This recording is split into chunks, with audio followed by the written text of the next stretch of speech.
They told him carrier-based fighters were slow. Every briefing, every intelligence summary, every tactical discussion at WWII 26 headquarters had reinforced this fundamental assumption. Lieutenant Franz Stigler, banking his Focke-Wulf 190 through broken cloud cover over the English Channel on the morning of December 26, 1943, had absorbed this doctrine as completely as he'd learned how to trim his aircraft for level flight.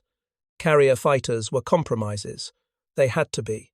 The requirements of naval aviation: folding wings, reinforced landing gear, arrestor hooks, saltwater-resistant construction, added weight and drag that land-based fighters simply didn't carry. The Americans flying Wildcats off their escort carriers were brave, certainly, but they were flying obsolete machines against the Luftwaffe's finest. Stigler had been told this repeatedly. He believed it without question. Then he saw the Martlet. It came out of the sun at an angle. Stigler's experience told him was impossible for a carrier aircraft to sustain. The closure rate was wrong. Everything about the geometry of the engagement violated what he understood about naval fighters.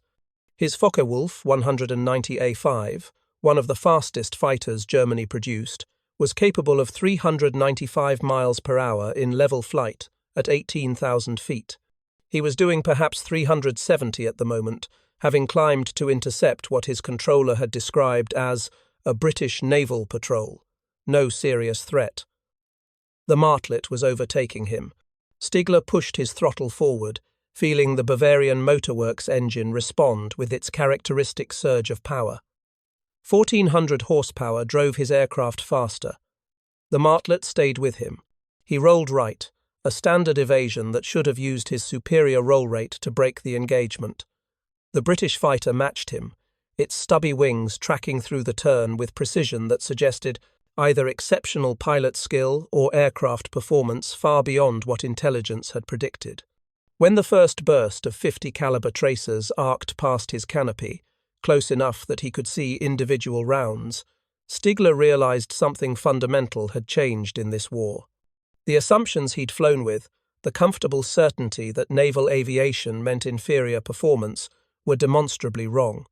If you're enjoying this deep dive into the story, hit the subscribe button and let us know in the comments from where in the world you are watching from today. He survived that engagement through a combination of aggressive maneuvering and the intervention of his wingman, who drove the Martlet off with a head-on pass. But as Stigler landed back at Wevelgem airfield in occupied Belgium, his hands still shaking slightly on the control column, he knew he'd encountered something that didn't fit the narrative. The debriefing was awkward. His squadron commander listened to Stigler's report with visible skepticism. Carrier fighters didn't perform like that. They couldn't. The laws of aerodynamics, the weight penalties of naval construction, the compromises inherent in designing for carrier operations, all of these factors imposed performance ceilings that everyone understood. Yet Stigler had just been in a turning fight with a British naval fighter that had matched his Focke-Wulf's speed and nearly exceeded its maneuverability. The incident was recorded in the squadron log. It was not emphasized.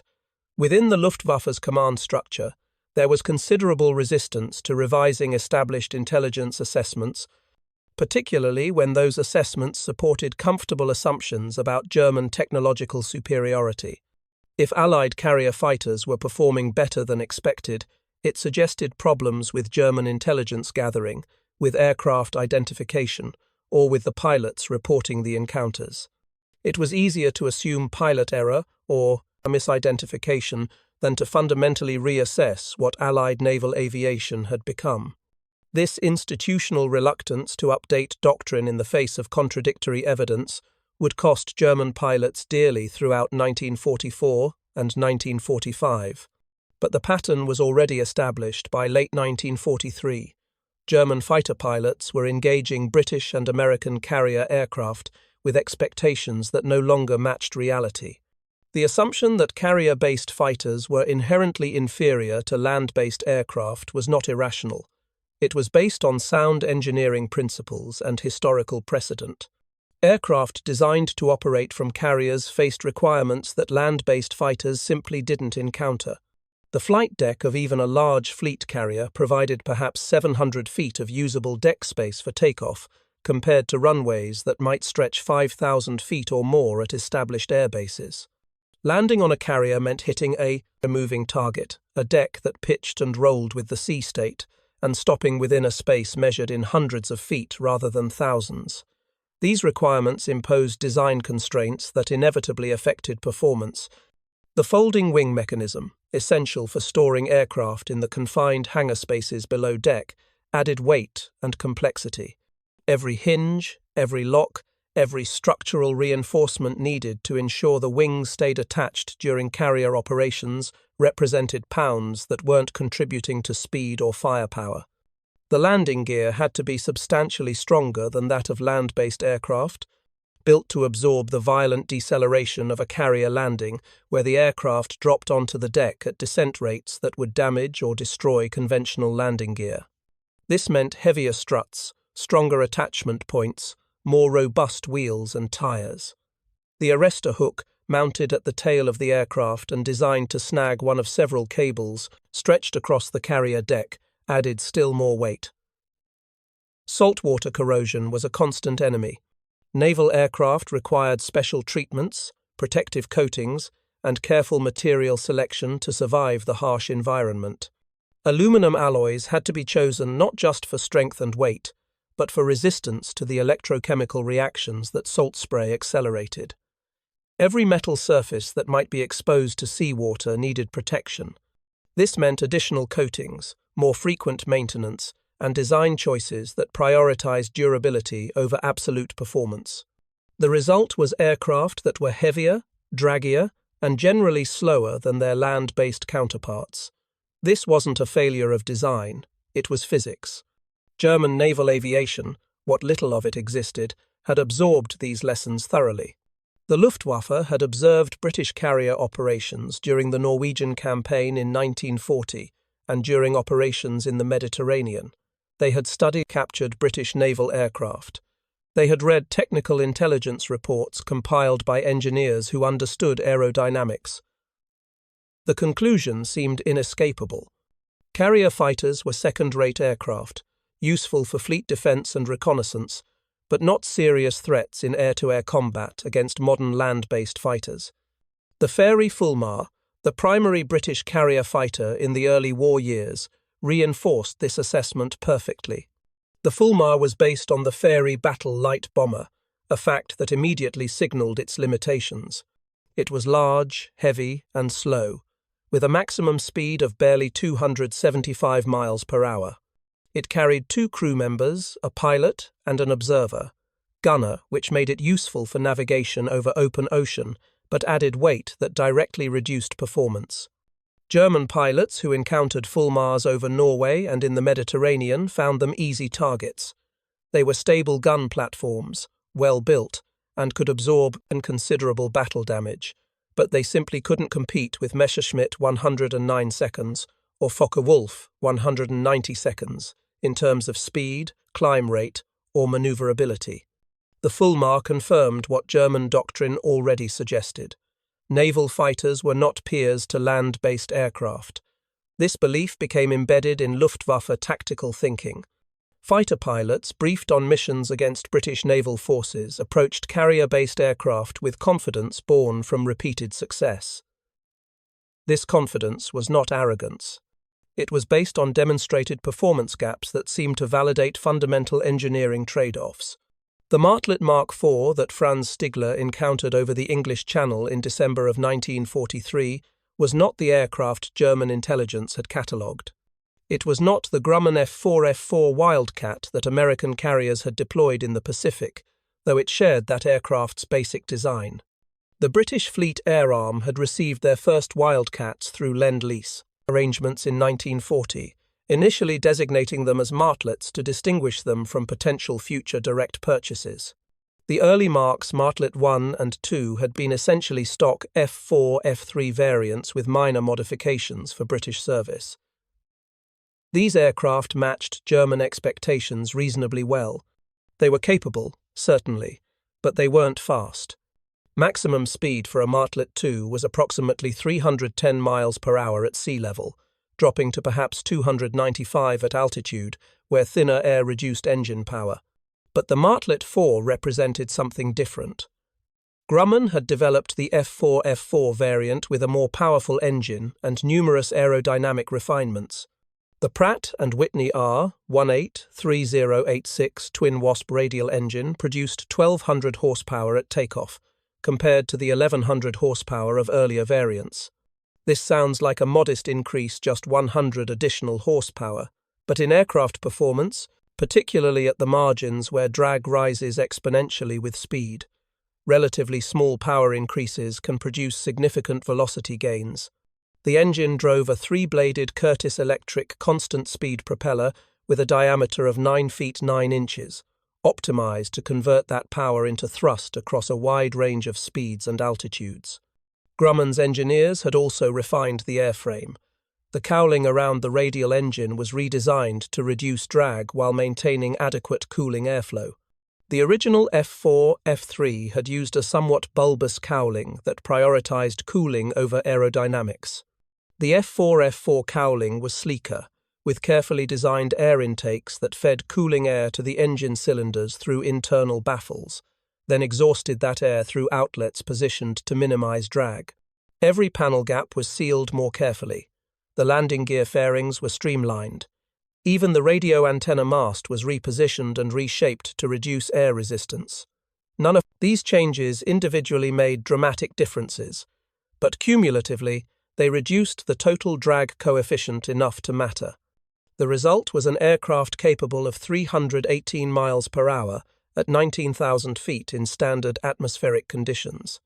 Under optimal circumstances, with a fresh engine producing slightly more than rated power, at specific altitudes where air density and temperature created ideal conditions, with a light fuel load after combat had burned off weight, the Martlet IV could touch 320 miles per hour. This was not a propaganda figure. It was verified through British test flights conducted at the Royal Aircraft Establishment at Farnborough and through operational experience with Fleet Air Arm squadrons. The aircraft was genuinely fast for a carrier-based fighter. More importantly, it was fast enough to compete with land-based fighters that German pilots assumed would dominate any engagement. The British Fleet Air Arm deployed Martlet IVs to operational squadrons beginning in mid-1943. 820 Martlet IVs were eventually delivered to Britain under Lend-Lease, equipping squadrons aboard escort carriers operating in the Atlantic, the Mediterranean, and in support of Arctic convoys to the Soviet Union. These were not comfortable postings. Escort carriers, built on merchant ship hulls and designated with CVE designations that sailors cynically claimed stood for combustible, vulnerable, expendable, provided minimal facilities.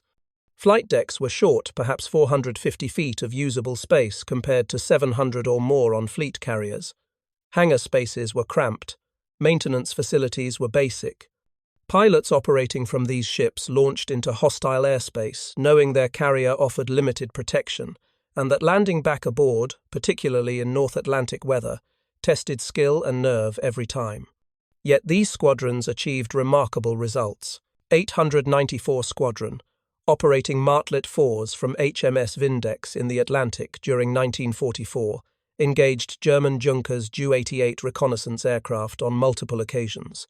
The Junkers 88, a twin-engine aircraft, was fast capable of 317 miles per hour at altitude in its reconnaissance variants.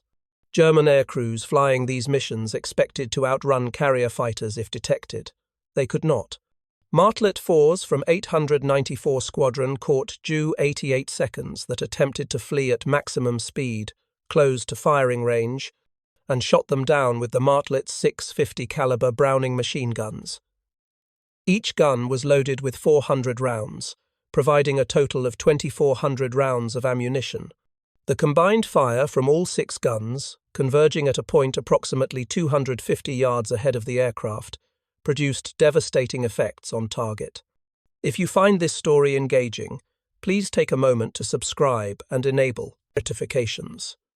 It helps us continue producing in-depth content like this. The psychological impact on German aircrews was significant. Reconnaissance pilots who survived encounters with martlets reported that British carrier fighters were performing far beyond expected parameters. These reports were filed, documented, and largely ignored by intelligence staffs, who remained convinced that the reports represented either pilot error in aircraft identification or exceptional circumstances that didn't reflect typical performance. The institutional resistance to updating threat assessments meant that German pilots continued receiving briefings that understated Martlet capabilities well into 1944. This wasn't incompetence. It was the natural conservatism of military bureaucracies that resist changing established doctrine without overwhelming evidence. The moment of recognition came differently for different pilots, but the pattern was consistent. Oberleutnant Josef Wurmheller, flying with Jagdgeschwader II over the Bay of Biscay in March of 1944, encountered a formation of martlets escorting a British anti-submarine patrol. Wurmheller was an experienced pilot with 57 confirmed victories, most achieved against American heavy bombers and their escorts over occupied France. He understood fighter combat. He knew how to assess an opponent's capabilities within seconds of initial contact. When he maneuvered to engage the martlet formation, expecting to use his Focke-Wulf 190's superior speed to dictate the terms of combat, the British fighters turned into him aggressively. The engagement developed into a turning fight, exactly the kind of close-range maneuvering combat where German doctrine suggested carrier fighters would be at a decisive disadvantage due to their weight and wing loading. The martlets stayed with him through multiple turns. Wurmheller's Focke-Wulf, with its relatively high wing loading of 42 pounds per square foot, should have had a significant advantage in sustained turns against the martlet's 34 pounds per square foot. Lower wing loading typically meant better turn performance, but only if the aircraft had sufficient power to maintain speed through the turn. The martlets maintained their speed. They also maintained their altitude, using their relatively large wing area to sustain lift without bleeding energy through excessive angle of attack. After approximately 3 minutes of maneuvering, during which neither side achieved a decisive advantage, Wurmheller disengaged using a diving attack that leveraged his aircraft's superior roll rate. He landed back at his base at Cognac with a new appreciation for what Allied carrier aviation had become. His debriefing report noted specifically that the British aircraft had performed contrary to all previous intelligence regarding naval fighter capabilities. The report went into his squadron's files. It did not change Luftwaffe doctrine. Wurmheller would be killed in action 4 months later, shot down by American P-51 Mustangs over France. His observations about martlet performance remained documented but largely unintegrated into broader tactical thinking. The evidence continued accumulating throughout 1944. German fighter units operating along the Atlantic coast and over the North Sea encountered martlets with increasing frequency as British escort carriers expanded their operations. Each encounter produced similar reports. The British fighters were faster than expected, more maneuverable than predicted, and flown with aggressive tactics that suggested confidence in their aircraft's capabilities. German pilots who had initially approached these engagements with casual confidence, assuming easy victories against inferior opponents, learned to treat martlets as serious threats requiring careful tactical planning and execution. The operational records of the Fleet Air Arm tell a story that German intelligence never fully processed during the war. Between June of 1943 and May of 1945, Martlet and Wildcat squadrons, the British continued using the Martlet designation through most of the war before eventually adopting the American Wildcat name, claimed 123 confirmed aerial victories against German and Italian aircraft. These weren't the inflated claims common in air combat reporting, where pilots in the heat of battle might count the same damaged aircraft multiple times. The Fleet Air Arm's confirmation process was rigorous, requiring corroborating evidence from multiple sources: gun camera footage, witness statements from other pilots, wreckage confirmation from surface vessels, or intelligence intercepts of enemy loss reports.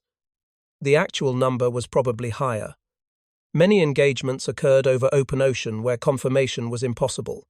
A German aircraft driven into the sea with smoke pouring from its engine might be listed as probably destroyed or damaged, rather than confirmed destroyed, if no one witnessed the final impact. Conservative counting was standard practice in British military culture, a deliberate contrast to the more expansive claims that characterized German and Soviet reporting. What matters is not whether the true figure was 123 or 150 or 200. What matters is that carrier-based fighters, operating from small escort carriers in some of the worst weather conditions on Earth, were achieving air superiority over German land-based aircraft in their assigned patrol areas. This achievement contradicted everything German doctrine predicted. The Luftwaffe had planned its Atlantic and North Sea operations on the assumption that British carrier aircraft would be nuisance factors, capable of interfering with reconnaissance, but not of establishing effective combat air patrols that could deny German aircraft access to entire regions. That, if assumption, proved catastrophically wrong. By mid-1944, German maritime reconnaissance aircraft Junkers Ju-88 seconds, Focke-Wulf Foteo 200 Condors, Blom und Voss BV 138 flying boats were being shot down or driven off with sufficient regularity that mission effectiveness declined sharply. Convoys that might once have been shadowed for hours by reconnaissance aircraft maintaining contact for U-boat wolf packs were now covered by Martlet patrols that made sustained surveillance impossible. The strategic implications extended beyond simple aircraft losses. German U-boat operations in the Atlantic depended on accurate intelligence about convoy routes, speeds, and compositions. This intelligence came primarily from long-range reconnaissance aircraft that could cover vast areas of ocean, locate convoys, and vector submarines to intercept positions.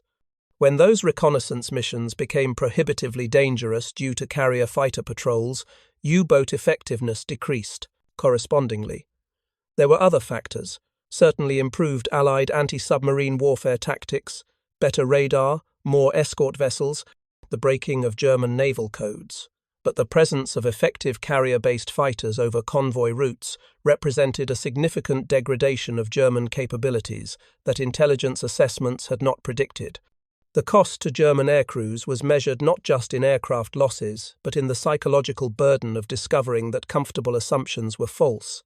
Pilots who had trained with the understanding that they flew superior aircraft in a technologically dominant air force encountered increasing evidence that this narrative was incomplete at best, dangerously wrong at worst. The Martlet was not an isolated case. American fighters were evolving rapidly. British aircraft were being produced in quantities that German intelligence had consistently underestimated. Soviet aviation, dismissed as primitive in 1941, was fielding aircraft like the Yakovlev Yak-3 that could compete with anything Germany produced. The comfortable certainty that German engineering excellence would ensure air superiority was eroding under the weight of accumulated evidence from every front. For individual pilots, this realization came at different times and in different ways. Some, like Franz Stigler, encountered it in specific combat engagements where aircraft performed contrary to briefed capabilities. Others absorbed it gradually through accumulated experience, through the steady drumbeat of losses, through the recognition that missions once considered routine were becoming progressively more dangerous. There was no single moment of collective recognition, no formal announcement that previous assessments had been wrong. Instead, there was a slow, grinding adjustment of expectations as reality imposed itself on doctrine. The deeper tragedy was not that German pilots discovered Allied fighters were better than expected. The deeper tragedy was that this discovery came too late to matter strategically, and that the institutional structures of the Luftwaffe prevented effective adaptation even when evidence became overwhelming. German aircraft production in 1944 was actually higher than in previous years, approximately 39,000 aircraft produced compared to roughly 25,000 in 1943. But quantity without quality, without adequate fuel, without experienced pilots, without effective tactical doctrine, meant little. The Luftwaffe was being ground down not through lack of aircraft, but through a systemic failure to adapt to circumstances that no longer matched pre-war assumptions. The Martlet represented this failure in miniature. It was not a revolutionary aircraft. It was an evolutionary development of a design that German intelligence had already catalogued. But the evolution mattered. The improvements in engine power, in aerodynamic refinement, in operational doctrine. In pilot training, all of these incremental changes accumulated into an aircraft that performed significantly better than German assessments predicted. And because those assessments were never properly updated, because institutional conservatism resisted revising established intelligence summaries, German pilots continued encountering martlets with incorrect expectations about performance and capabilities. This was not a problem unique to the Martlet. It characterized German intelligence analysis of Allied equipment across multiple domains throughout the war. Consider the broader pattern. German intelligence had underestimated American industrial capacity, predicting that the United States would not be able to produce significant military equipment until 1944 at the earliest. In reality, American factories were producing vast quantities of tanks, aircraft, and vehicles by early 1943. German intelligence had underestimated Soviet manufacturing capacity, assuming that the loss of industrial regions in Ukraine and Western Russia would cripple production. Instead, Soviet factories relocated beyond the Urals continued producing tanks and aircraft in numbers that German analysts thought impossible. German intelligence had underestimated British resilience, predicting that the bombing campaigns of 1940 and 1941 would force Britain out of the war. Instead, British production increased throughout the war, and British technology in areas like radar and cryptography surpassed German capabilities. The Martlet was simply one more data point in a larger pattern of systematic underestimation, but it was a particularly clear example because the performance gap was quantifiable.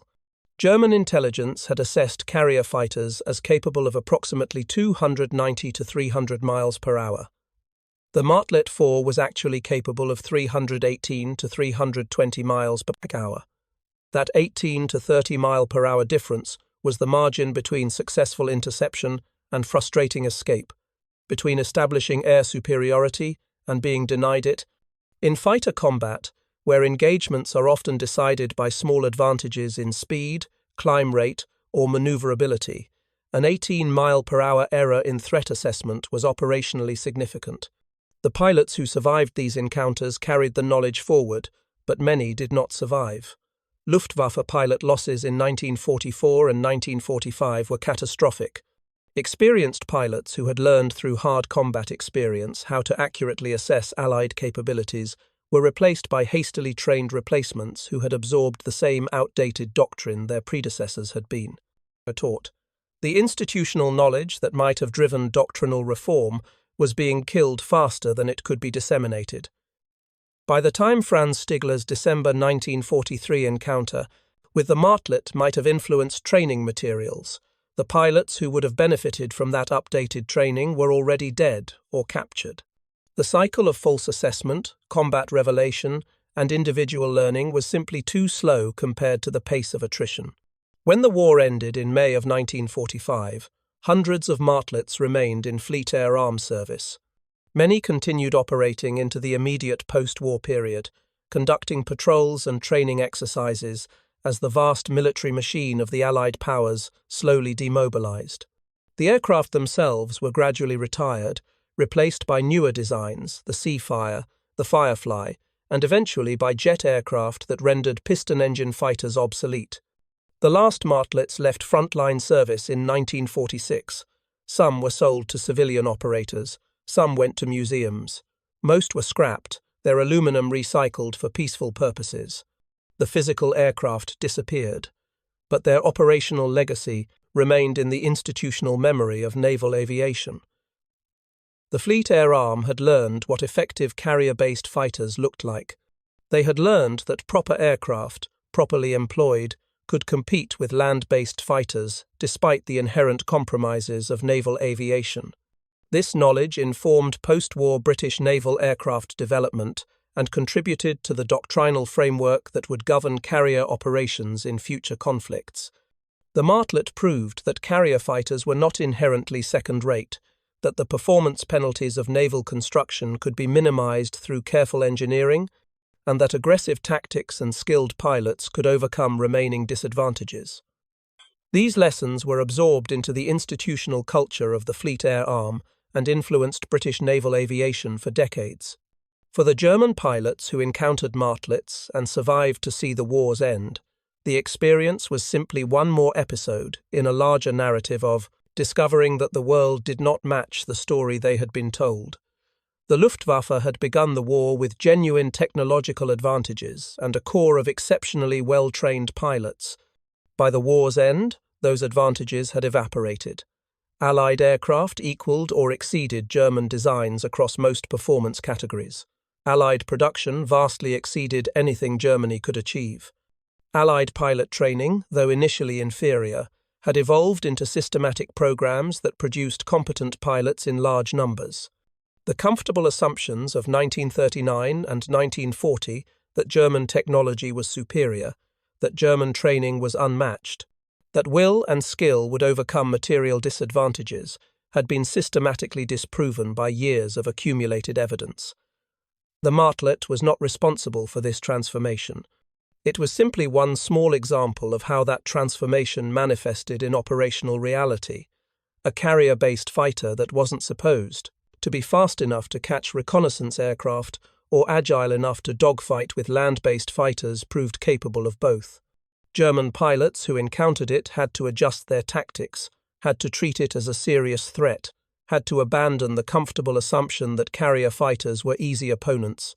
This adjustment happened pilot by pilot, squadron by squadron, through combat experience that often came at fatal cost. There was no sudden collective realization, no moment when the Luftwaffe formally acknowledged that previous assessments had been wrong.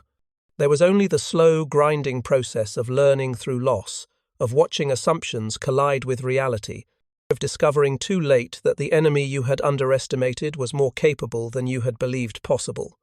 Franz Stigler survived the war. He flew combat missions until March of 1945, accumulating 28 confirmed victories. After the war, he returned to civilian life, worked in various occupations, and eventually emigrated to Canada, where he lived until his death in 2008. In interviews conducted decades after the war, he spoke about many of his combat experiences, but he rarely mentioned that December 1943 encounter over the English Channel. Perhaps it seemed insignificant compared to the larger battles he fought. Perhaps the memory had faded, one engagement among hundreds blurring into the general chaos of wartime flying. Or perhaps the lesson it represented, that his understanding of Allied capabilities had been fundamentally flawed, was too uncomfortable to revisit in detail. We cannot know.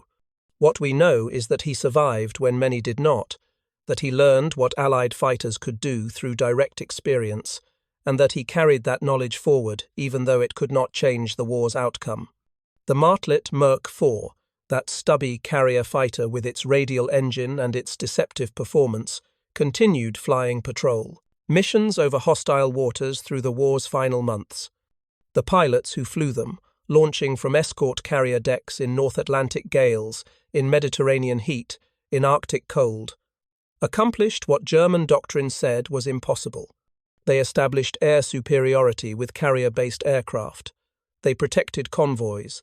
They shot down reconnaissance planes and fighters and bombers. They proved that naval aviation, properly equipped and properly employed, was not a second-rate substitute for land-based air power, but a unique capability with its own strengths.